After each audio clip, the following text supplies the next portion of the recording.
અને સમાચારો જોઈએ વિસ્તારથી। સૌથી પહેલા સ્વાભાવિક રીતે શરૂઆત ગુજરાતના બજેટની કરવાની છે। 5G બજેટ નામ આપવામાં આવ્યું છે, કહેવામાં આવ્યું છે અને સર્વાંગી વિકાસનું આ બજેટ હોવાનું નાણામંત્રીનું કહેવું છે। આ બજેટ રજૂ કરવામાં આવ્યું છે અને ગઈ વખત કરતાં પણ અધધ બજેટ 2024-25 માટેનું આ રજૂ કરવામાં આવ્યું છે। એક તરફ ભારતીય જનતા પાર્ટી તરફથી સરાહવામાં આવી રહ્યું છે 3,32,465 કરોડનું કદ આ બજેટનું છે, જે ગયા વર્ષ કરતાં 31,000 કરોડ વધારે છે। સાથે જ અલગ અલગ જોગવાઈઓ કરવામાં આવી છે શિક્ષણને લઈને, સર્વાંગી વિકાસને લઈને અને બીજી ઘણી બધી। શું છે ખાસ મહત્વની હાઇલાઇટ્સ આ બજેટની, આ વખતના આ બજેટની, જાણીએ હિરેન પાસેથી। હિરેન,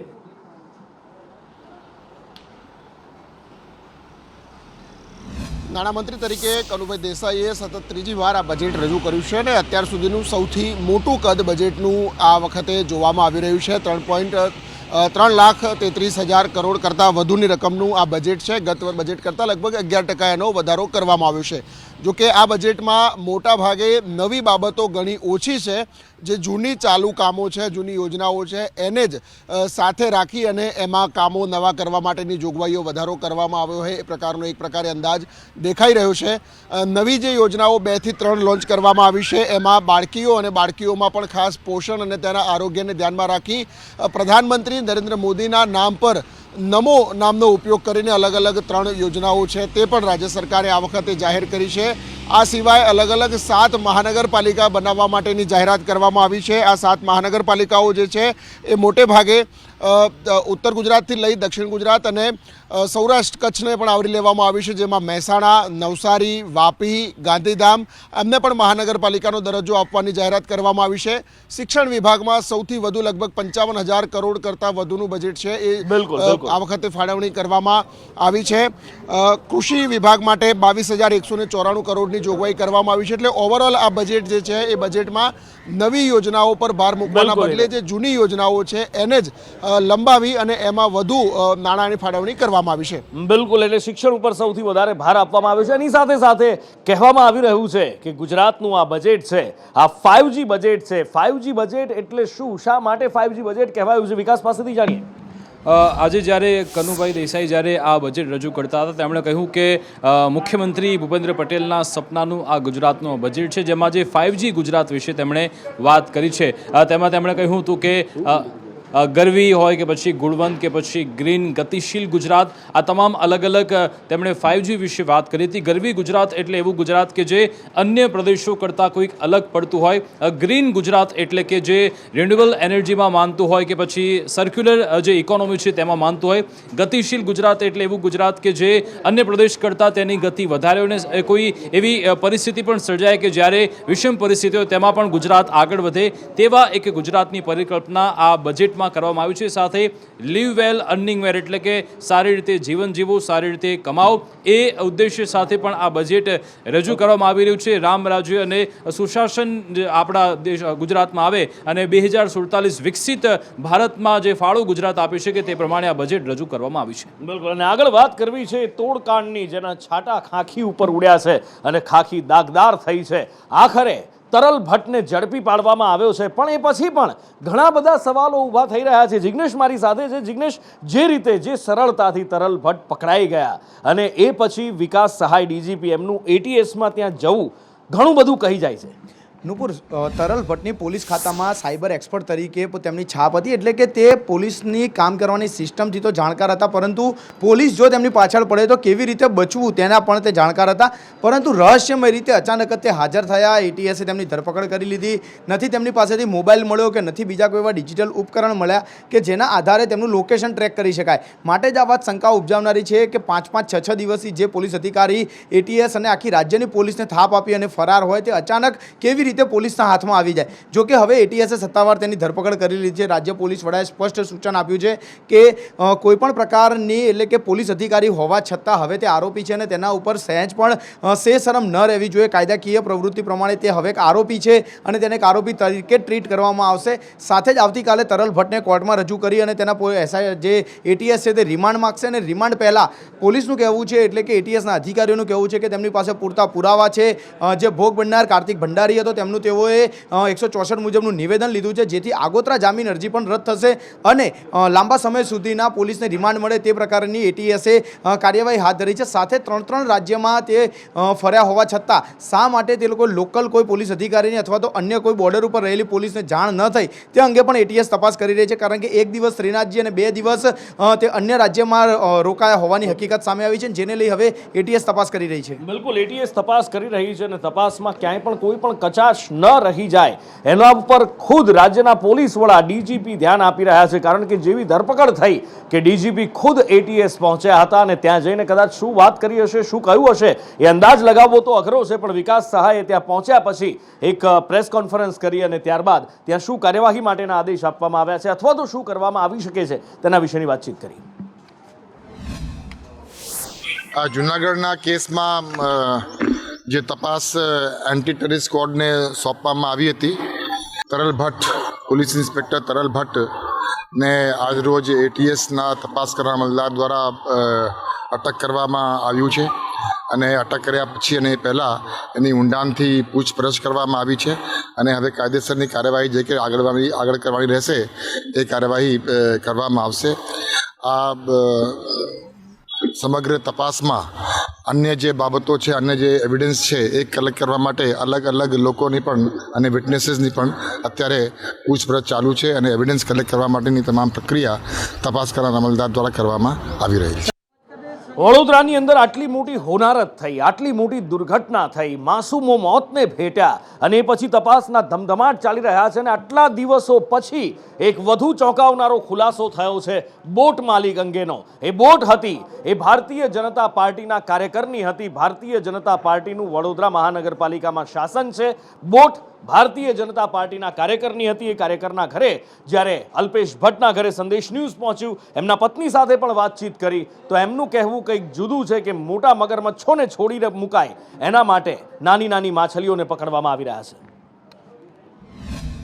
હરણી તળાવ બોટ દુર્ઘટનામાં હજુ પણ વડોદરા મહાનગરપાલિકા જે દસ્તાવેજ કરાર છે તે હજુ પણ પોલીસે નથી આપી રહી ને તેની વચ્ચે જે અલ્પેશ ભટ્ટ નામના વ્યક્તિની ધરપકડ કરવામાં આવી છે. તેમનું નિલેશ જૈન નામ આરોપી જે અહીંયા કોન્ટ્રાક્ટ ચલાવતો હતો, તેનું કહેવું છે કે અલ્પેશ ભટ્ટ પાસેથી બોટ ભાડે લેતો હતો. 20 બોટ ભાડે લીધી હોવાની વાત છે. ત્યારે તેમના પરિવાર સાથે સંદેશ ન્યૂઝ વાત કરવા પહોંચ્યું છે. તેમના પત્ની તેજલબેન આપણી સાથે છે. અલ્પેશભાઈના પત્ની છો આપ તેજલબેન. અલ્પેશ ભટ્ટની ધરપકડ થઈ છે. કેટલી બોટ છે તેમની માલિકી? એમને 20 નથી, પેન્ડલ બોટ અને 2 બોટ જ એમની છે, બીજા લોકોની છે. જે દુર્ઘટના થઈ એ બોટ કોની માલિકી? એ એમની 4 વર્ષ પહેલા અમે લીધી હતી. એની માહિતી બધી પોલીસને આપેલી છે. બાકી જે બોટ છે તે કોની છે? અન્ય એ પેલા રાજકોટમાં એક બીજા કોકની હતી, તે રાજકોટ બંધ થઈ ગયું તો અહીંયા મૂકવા માટે મૂકી છે, જગ્યા નથી એટલે. અને આગળ વાત કરવી છે એક હીન માનસિકતા, હવસ ટપકતી માનસિકતા કે જેની અંદર એક યુવતીને ફસાવવામાં આવી, એક મહિલાને ફસાવવામાં આવી અને તેના પર દુષ્કર્મ આચરવામાં આવ્યું. આખરે શું છે આખી ઘટના આણંદના બોરસદમાં બનેલા સામૂહિક દુષ્કર્મની? ઇરશાદ પાસેથી જાણીએ. ઇરશાદ. જે લોકો બોરસદના એક ગામની યુવતીને લગ્ન કરવાની લાલચ આપીને એક યુવાને દુષ્કર્મ આચર્યો હતો. 1.5 વર્ષ સુધી સતત એ યુવાને તેની સાથે દુષ્કર્મ આચર્યું હતું અને તેની જાણ તેના 2 મિત્રોને કરી હતી અને 2 મિત્રોએ પણ યુવતીને જાનથી મારી નાખવાની ધમકી આપીને તેને બ્લેકમેલ કરીને તેની સાથે દુષ્કર્મ આચર્યું હતું. યુવતીને જ્યારે આ ગર્ભવતી બનતા એને હોસ્પિટલમાં લઈ જતા સમગ્ર મામલો સામે આવ્યો હતો અને યુવતીના પરિવારજનોએ વિરસદ પોલીસ મથકે આ 3 યુવાનો વિરુદ્ધ ગુનો નોંધાવ્યો હતો, જેને લઈ વિરસદ પોલીસે આજે 3 યુવાનોની અટકાયત કરી છે. એટલે હવે જોવાનું એ છે કે શું કાર્યવાહી કરવામાં આવે છે. આ બધા વચ્ચે ચૂંટણીના ધમધમાટની વાત કરવી છે. લોકસભાની ચૂંટણી આવી રહી છે અને ભારતીય જનતા પાર્ટી પોતાનું પાસું મજબૂત કરી રહી છે. આમ તો મજબૂતીમાં કંઈ ઘટે એમ નથી, કારણ કે પાછલી 2 ટર્મની અંદર 2014-2019ની અંદર વ્હાઇટ વોશ ગુજરાતમાં કોંગ્રેસનો કર્યો છે, પણ આ વખતે હવે મહિલાઓને પણ કોંગ્રેસ સાથે જોડવામાં આવી રહી છે. 200થી વધુ મહિલા આગેવાનો ભારતીય જનતા પાર્ટીમાં જોડાઈ કેસરીઓ ખેસ ધારણ કર્યો. કરણી સેના હોય કે પછી અન્ય સંગઠનની મહિલાઓ ભારતીય જનતા પાર્ટીમાં ઉપાધ્યક્ષ ભરત બોગરાની અધ્યક્ષતામાં ભારતીય જનતા પાર્ટીમાં જોડાઈ છે. જે કરણી સેના ગુજરાતના મહિલા અધ્યક્ષ આદરણીય પદ્મિનીબા વાળા, એમની આખી ટીમ 300થી વધારે બહેનો ક્ષત્રિય સમાજના પરંપરાગત પોશાક સાથે ભારતીય જનતા પાર્ટીમાં વિધિવત રીતે પ્રવેશ કરી રહ્યા છે. જેટલી બનશે એટલું તન મન ને ધનથી હું ફૂલ સપોર્ટ આપીશ અને અમારી નારી શક્તિ પણ એવી જ છે કે એક અવાજે બધાય નીકળે છે, એટલી મારી એક સૌભાગ્ય હું કહું તો બસ. અને ફૂલ તાકાતથી અમે કાર્ય કરશું. અને હવે વાત કરવી છે કેટલીક ગ્રાઉન્ડ રિયાલિટીની, કારણ કે વાતો મોટી મોટી કરવામાં આવે છે ને, કહેવામાં આવે છે કે ભારતને આગળ વધારવું છે, યુવાનોને સ્વનિર્ભર બનાવવાના છે અને યુવાનો અલગ અલગ ફિલ્ડની અંદર જાય, એવા ફિલ્ડ કે જેની અંદર અત્યાર સુધી કોઈએ ડગલું પણ ન માંડ્યું હોય. અને એવું જ એક એનિમેશન ફિલ્ડ છે કે જેનો ગુજરાતમાં પણ કોર્સ ચાલે છે. એ કોર્સ તો શરૂ કરી દેવામાં આવ્યો, બજેટ પણ ફાળવી દેવામાં આવે છે, કોલેજો બંધાવવામાં આવે, સ્કૂલો બંધાવવામાં આવે, પણ જો એની અંદર શિક્ષકો જ ન હોય તો શું થાય? કોણ ભણાવે? કેવી રીતે એ ફિલ્ડની અંદર એ વિદ્યાર્થી આગળ વધી શકે? બસ આ જ મૂંઝવણ અમદાવાદમાં ઊભી થઈ અને વિરોધ પ્રદર્શનો શરૂ થયા. શું થયું અને શું તકલીફ અને ક્યારે એનું સમાધાન દેખાઈ રહ્યું છે? પ્રતિક પાસે જાણીએ. પ્રતિક. ગુજરાત યુનિવર્સિટીમાં આવા 40થી વધુ કોર્સ શરૂ કરવામાં આવ્યા હતા. જો કે નવા કુલપતિ આવ્યા બાદ તેમને આ કોર્સમાં ખામી જણાતા તેમણે જે ખાનગી એજન્સી દ્વારા આ કોર્સ શરૂ કરવામાં આવ્યા હતા તે એજન્સીને દૂર કરી નાખી અને ત્યારબાદ હવે સમસ્યા શરૂ થઈ છે કે જે કોર્સની અંદર વિદ્યાર્થીઓ એડમિશન લીધા હતા તે વિદ્યાર્થીઓને ભણાવવા માટે હવે કોઈ ફેકલ્ટી નથી. જે ફેકલ્ટી આવે છે તે ફેકલ્ટીને ઇંગ્લિશ બોલતા પણ નથી આવડતું, ઇંગ્લિશ લખતા પણ નથી આવડતું. આવા ફેકલ્ટીઓ હવે વિદ્યાર્થીને ભણાવવા જાય છે ત્યારે વિદ્યાર્થીઓ સવાલ પૂછી રહ્યા છે કે આપને આવા ફેકલ્ટી શા માટે ભણાવવા જાય છે? કારણ કે આ જે કોર્સ શરૂ થયા છે તે કોર્સની એક વર્ષની ફી 90,000 રૂપિયાની આસપાસની હોય છે. આટલી તોતિંગ ફી પણ ભર્યા પછી પણ જો વિદ્યાર્થીને કોઈ ફેકલ્ટી, કોઈ શિક્ષક ન મળતો હોય તો ચોક્કસથી વિદ્યાર્થી પોતાનું જે ભવિષ્ય છે તે જોખમાય તેવી સ્થિતિ છે. અને આ જ ક્રમથી આજે ગુજરાત યુનિવર્સિટીમાં એબીવીપી તેમજ એનએસયુઆઈની સાથે સાથે આ જે એડમિશન લેવાનારા વિદ્યાર્થી હતા તેમણે હોબાળો કર્યો હતો અને કુલપતિનો ઘેરાવો કર્યો હતો. કારણ કે છેલ્લા 2 મહિનાથી યુનિવર્સિટીની અંદર આ જ પ્રકારની પરિસ્થિતિ હતી અને વિદ્યાર્થીઓ મૂંઝવણમાં હતા કે શું આ કોર્સ ફરીથી શરૂ થશે કે કેમ. પરંતુ આજે જે કુલપતિ છે તેમણે સ્પષ્ટ કહ્યું છે કે તમામ જે કોર્સ છે તેના માટેની ભરતી પ્રક્રિયા શરૂ કરવામાં આવી છે ને જે પ્રોફેસરોની નિમણૂક છે તેમને નિમણૂક આપી દેવામાં આવી છે. આગામી દિવસોમાં ચોક્કસથી તમામ જે વિષયો છે, કોર્સ છે તેની અંદર પ્રોફેસરોની ભરતી થશે અને તેમને વિદ્યાર્થીઓને અભ્યાસ કરવામાં આવશે. પરંતુ વિદ્યાર્થીઓ કહી રહ્યા છે કે જે પ્રોફેસરો ભણાવવા માટે આવી રહ્યા છે તે પ્રોફેસર પાસે કોઈ પ્રકારની લાયકાત જ નથી, તો આ વિદ્યાર્થીઓ આ પ્રોફેસરો અમને કેવી રીતે ભણાવશે? પરંતુ કુલપતિ છે તે વિદ્યાર્થીઓને સાંભળવા તૈયાર જ નથી ને તે ફક્ત ને ફક્ત પોતાની વાતો કરી રહ્યા છે, જેના કારણે વિદ્યાર્થીઓ પણ હાલ મુશ્કેલીમાં મુકાયા છે. એટલે હવે આશા એ જ રાખીએ કે પોતાની વાતો કરવાના બદલે વિદ્યાર્થીઓની વેદના પણ સમજવામાં આવે અને ભારતનું ભવિષ્ય રોળાય છે એ પણ દેખાય તો કંઈક થઈ શકે છે. આશા રાખીએ કે જલ્દીથી કંઈક થાય. આગળ વાત કરવી છે દિલ્હીની. રાજનીતિનું એપી સેન્ટર છે દિલ્હી અને જ્યારે પણ દિલ્હીની વાત થાય ને એમાં પણ જો ધરણાની વાત આવે તો આમ આદમી પાર્ટીના એ ધરણા યાદ આવે. પણ અત્યારે ટ્વિસ્ટ ઇન્ટરેસ્ટિંગ એ છે કે દિલ્હીમાં અત્યારે ધરણા તો થઈ રહ્યા છે પણ આમ આદમી પાર્ટી અને ભારતીય જનતા પાર્ટી બંને ધરણા પર ઉતરી ગઈ છે. આખરે કયા મુદ્દાને લઈને કોની સામે શું ધરણા કરી રહ્યું છે? અજય પાસેથી જાણીએ. અજય.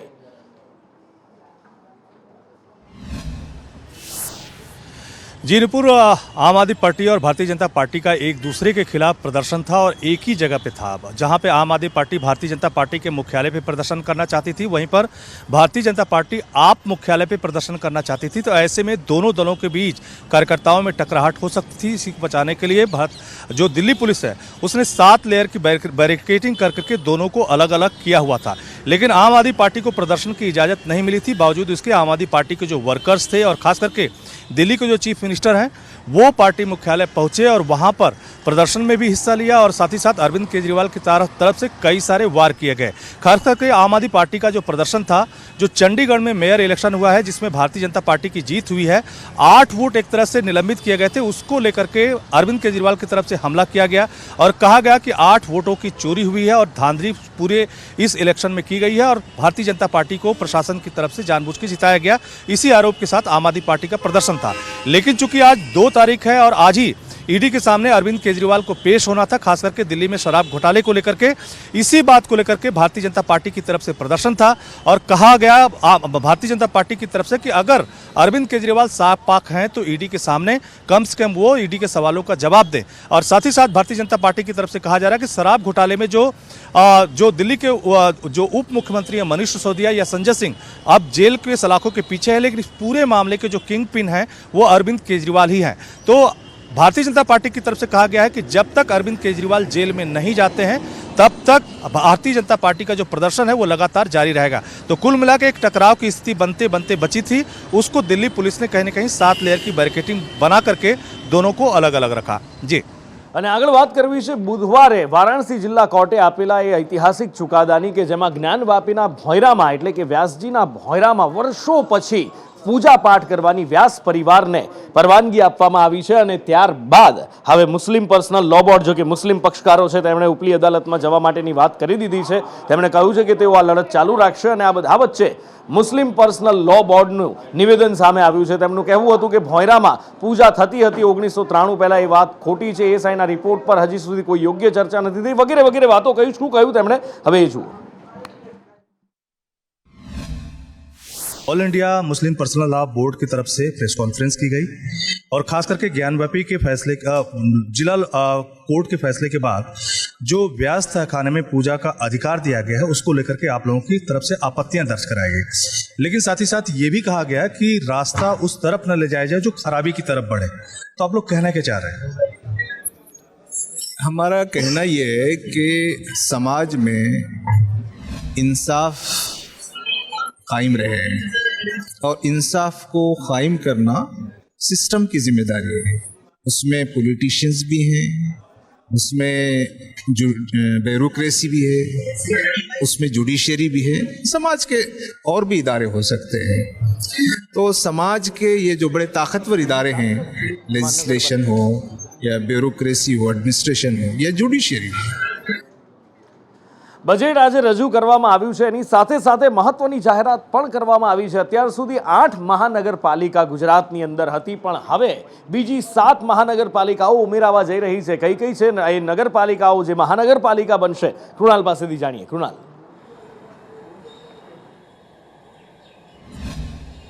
નુપુર, જે રીતે આજે નાણામંત્રી કનુભાઈ પટેલ દ્વારા જે બજેટ 2024 અને 25નું રજૂ કરવામાં આવ્યું, જેમાં ઘણા સમયથી માંગ હતી કે નગરપાલિકાઓ છે કેટલીક તેને મહાનગરપાલિકાઓ બનાવવામાં આવે અને આખરે તેની 2024 અને 25માં જાહેરાત પણ થઈ ગઈ છે, જેમાં 7 નગરપાલિકાઓને હવે મહાનગરપાલિકા બનાવવામાં આવશે, જેમાં ઉત્તર ગુજરાતની જે મહેસાણા નગરપાલિકા છે તેને મહાનગરપાલિકા બનાવવામાં આવશે। બીજી તરફ નવસારી, ગાંધીધામ, મોરબી, વાપી, આણંદ અને સુરેન્દ્રનગરની વઢવાણને મહાનગરપાલિકાનો દરજ્જો આપવામાં આવશે। એટલે હવે કે જે વિકાસના કામો છે તેની માંગ નગરપાલિકા બાદ મહાનગરપાલિકામાં થાય તેવી માંગ હતી, ત્યારે હવે આજે તમામ નગરપાલિકાઓ જ્યારે મહાનગરપાલિકામાં સમાવેશ થશે ત્યારે તેનો પણ વિકાસ થશે તે પણ નક્કી છે।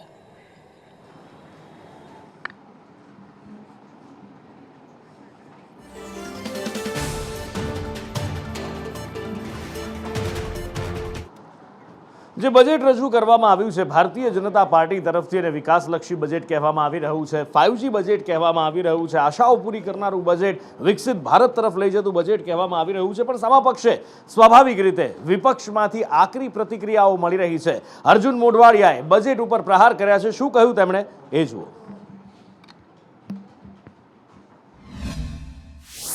પરંતુ સંપૂર્ણપણે નિરાશાજનક બજેટ ગુજરાતને મળ્યું છે। રાજસ્થાન જેવું જે પ્રમાણમાં ગરીબ રાજ્ય કહેવાય એ 450 રૂપિયામાં ગેસનો બાટલો આપે છે। ગુજરાતમાં અપેક્ષા હતી કે એ એટલીસ્ટ રાજસ્થાનની પેરિટીમાં મોંઘવારી ઓછી કરવા માટે 450 રૂપિયામાં ગેસનો બાટલો મળશે, પેટ્રોલ ડીઝલ ઉપરનો કર ઓછો થશે, પણ એ પણ કરવામાં આવ્યું નથી। બહેનો માટે કંઈક આયોજન લઈને આવશે એવી અપેક્ષા હતી કે રાજસ્થાનની અંદર દરેક બહેનના ખાતાની અંદર 1500-2000 રૂપિયા જમા થઈ શકતા હોય તો ગુજરાત જેવા સમૃદ્ધ રાજ્યની અંદર ગરીબ બહેનો માટે પણ આ યોજના લઈ આવી શકાય। અને એ વ્યક્તિએ પણ પ્રતિક્રિયા આપી છે કે જેણે સૌથી વધારે વાર ગુજરાતમાં બજેટ આપ્યું છે। 18 વખત બજેટ આપનાર ગુજરાતના પૂર્વ નાણામંત્રી વજુભાઈ વાળાએ બજેટ મામલે પ્રતિક્રિયા આપી છે। સ્વાભાવિક રીતે 18 વખત બજેટ આપ્યું હોય, શું ન જાણતા હોય, શું કહેવું છે તેમનું આ બજેટને લઈને હવે જુઓ। જે બજેટ રજૂ કર્યું છે એ બજેટ અત્યાર સુધીમાં રજૂ થયેલા તમામ બજેટોમાં સૌથી મોટામાં મોટું બજેટ છે। આ બજેટની અંદર સૌથી વધુમાં વધુ રકમ એજ્યુકેશન પાછળ ફાળવેલ છે। ઉદ્યોગોનો વિકાસ થાય એના માટે થઈને ખૂબ જ બજેટની ફાળવણી કરવામાં આવી છે। ગરીબ વર્ગના લોકોને પોતાનું મકાન મળે એના માટે થઈને પણ પૈસાની ફાળવણી પૂર્તિ કરવામાં આવેલ છે. અને આ બાજુ કોંગ્રેસમાંથી પણ પ્રતિક્રિયાઓના દોર ચાલી રહ્યા છે અને ગેનીબેને પણ પ્રતિક્રિયા આપી છે. ગેનીબેન ઠાકોરે કહ્યું છે કે આ બજેટ બીજું કંઈ નહીં, માત્ર આંકડાની માયાજાળ છે. ગુજરાતનું બજેટ એ લોકસભાની ચૂંટણીના અનુસંધાને બજેટ આપવામાં આવેલું છે. આંકડાની માયાજાળ છે. લોકો જેટલો ભરે છે, ટેક્સ ભરે છે, જે ટેક્સ એક સામાન્ય માણસ સવારથી કરીને સાંજ સુધી એની જીવન જરૂરિયાતમાં પૈકીમાંથી કોઈને કોઈ રીતે ગુજરાત સરકારને ટેક્સ ભરે છે. પણ એનો ફાયદો કોને થાય છે?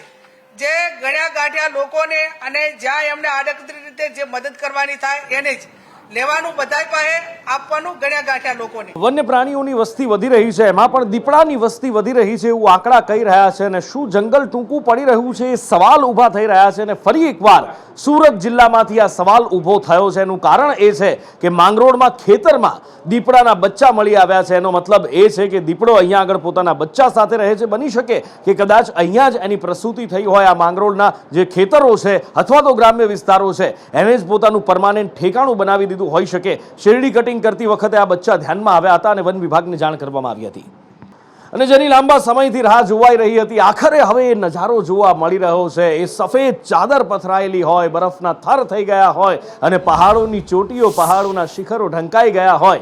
અદ્ભુત નજારો બદ્રીનાથ, કેદારનાથમાં જોવા મળી રહ્યો છે. ગુલમર્ગ કાશ્મીરનું, હિમાચલમાં શિમલામાં, હિમાચલમાં લાહોલ સ્પીતિમાં પિંડાર ગ્લેશિયર હોય કે વૈષ્ણોદેવી હોય, દરેક જગ્યાએ અત્યારે બરફ વર્ષા થઈ રહી છે. ખૂબ મોડી આ વખતે હિમવર્ષા થઈ છે. કાશ્મીરની અંદર તો લોકો ચિંતામાં હતા. જોકે ન માત્ર કાશ્મીર પણ સમગ્ર ઉત્તર ભારત જ્યાં સફરજન અને અન્ય ખેતી થતી હોય છે, જેના માટે આ બરફ વર્ષા અમૃત સમાન છે જોવા મળે છે. અને ગયા વર્ષે જે આપણે દ્રશ્યો જોયા હતા એ કેદારનાથના દ્રશ્યો ફરી એકવાર એટલા જ આહલાદક, એટલા જ સુંદર અને બરફથી ઢંકાયેલું એ ઉત્તર ભારતનો પહાડી વિસ્તાર, પછી કાશ્મીર હોય કે હિમાચલ હોય કે ઉત્તરાખંડ, દરેક જગ્યાએ સ્વર્ગ ભાસી રહ્યું છે.